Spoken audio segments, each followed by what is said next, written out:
It is one of the beautiful compensations in this life that no one can sincerely try to help another without helping himself. Ralph Waldo Emerson was considered the leader of the Transcendentalists, an American philosophical movement that believed all humans, like all nature, were born good. If people became corrupt, it was because some institution of society had ruined them.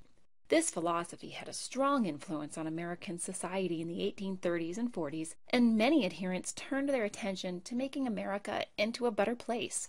The Transcendentalists, along with Protestants from the Second Great Awakening, initiated many successful reform movements in the antebellum era. The temperance movement sought to limit or even ban the consumption of alcohol. Strongly supported by American Protestants, there were thousands of individual temperance societies at the local level by the 1830s. Temperance group members could be affiliated with any political party. The movement was not structured around partisanship. Alcohol was considered a social evil and was blamed for more of society's problems than any other vice. Many supporters of the movement believed that if alcohol were restricted, there would be less crime, vagrancy, child abuse, poverty, and suicide.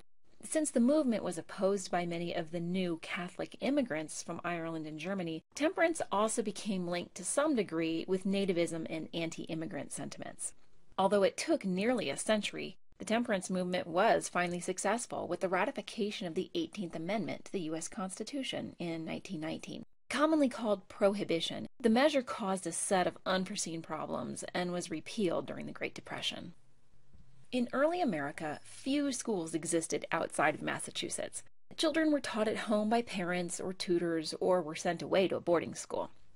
By the 1830s, a growing number of concerned Americans began to advocate at all levels for free public education, at least for white boys.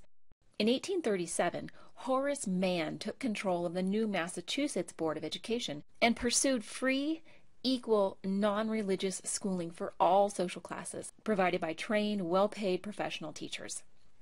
His reforms set the standard for public education in the United States, and by 1870, all states had at least some free elementary schools. College opportunities were also expanding beyond the few exclusive religious-based universities of the colonial era.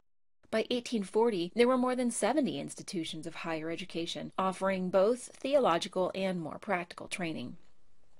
Oberlin College in Ohio was the first coeducational college in America, opening its doors to women in 1833.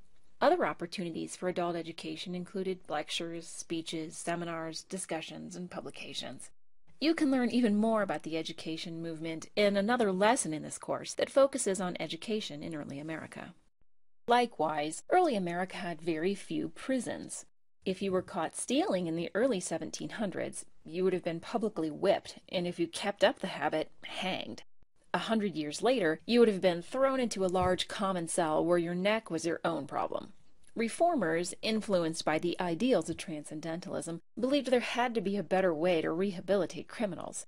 Many early experiments in prison reforms failed, but some lasting reforms began in the 1830s, including literacy programs, prison libraries, and less physical punishment such as whipping.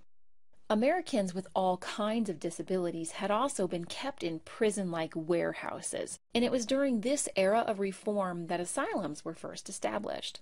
In 1843, Dorothy Dix, later known for her work establishing the nursing corps in the Civil War, told the Massachusetts legislature that the mentally ill were kept, quote, in cages, closets, cellars, stalls, pens, chained, naked, beaten with rods, and lashed into obedience. Dix and other reformers helped in the creation of public institutions dedicated to the treatment of mental illness. Though their methods might be considered downright scary by modern standards, these asylums were taking steps to understand mental illness and treat the insane with dignity. The best known of the social reform movements of the antebellum era may be abolition, the effort to end slavery in the United States. There had been abolitionists since colonial days, notably the Quakers, and a vocal minority had tried to abolish slavery with the founding of the nation. But slavery itself had changed with the invention of the cotton gin and the fabulous wealth earned from King Cotton. While Southerners became more committed to maintaining and even expanding the peculiar institution, many Northerners began to see slavery as a moral evil. In the first half of the 19th century, there were many different voices calling for the end of slavery. The American Colonization Society advocated purchasing all existing slaves and then relocating them back to Africa. They even established the colony of Liberia in 1822. On the other hand, abolitionists like William Lloyd Garrison suggested that slaves should immediately be set free without compensation to owners, and the freedmen granted full rights and citizenship within America. A number of former slaves helped generate momentum for the abolition movement mid-century, and another push came from Harriet Beecher Stowe's novel Uncle Tom's Cabin in 1852. So many Americans sent petitions to Congress advocating so many theories about abolition that a so-called gag rule had to be instituted in order for them to be able to talk about anything else. The movement was finally successful with the ratification of the 13th Amendment to the U.S. Constitution in 1865. You can learn more about this issue in another lesson in this course on the important people involved with the abolitionist movement. In 1840, the General Anti-Slavery Convention, also sometimes called the World Anti-Slavery Convention, met in London to advance the cause of blacks, not just in America, but worldwide. Unfortunately, 6 of the delegates were excluded from the proceedings because of their gender. The men in charge of the event were afraid that their presence would tie women's rights to black rights, and thus distract from the convention's general focus. In early America, as in most parts of the Western world, women had virtually no political rights, being unable to own property when married, make contracts, vote, or bring a lawsuit. Yet they were outspoken leaders in many of the 19th century social reforms, especially abolition. 2 of the ladies who were excluded from the Anti-Slavery Convention in London, Lucretia Mott and Elizabeth Cady Stanton, became friends and 8 years later organized their own convention in Seneca Falls, New York, to bring attention to women's rights. About 300 women turned out for the Seneca Falls Convention in 1848, where they heard Stanton read her Declaration of Sentiments, echoing the words of Thomas Jefferson, "We hold these truths to be self-evident, that all men and women are created equal." The convention's organizers, including Stanton, Mott, and Susan B. Anthony, called for improved legal status, economic opportunity, and the right to vote. The Seneca Falls Convention is widely considered the start of the modern feminist movement.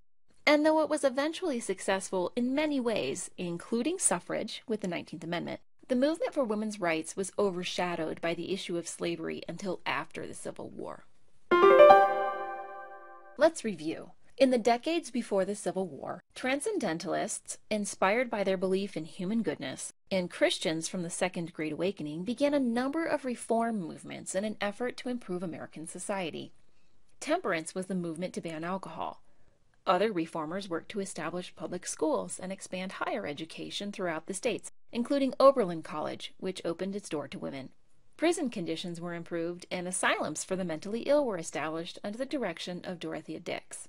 Abolition, which wasn't a new movement, took on a new urgency in the first half of the 19th century, with a number of different efforts ultimately leading to the end of slavery with the 13th Amendment. Lucretia Mott and Elizabeth Cady Stanton led the fight for women's rights after working together in the abolition movement.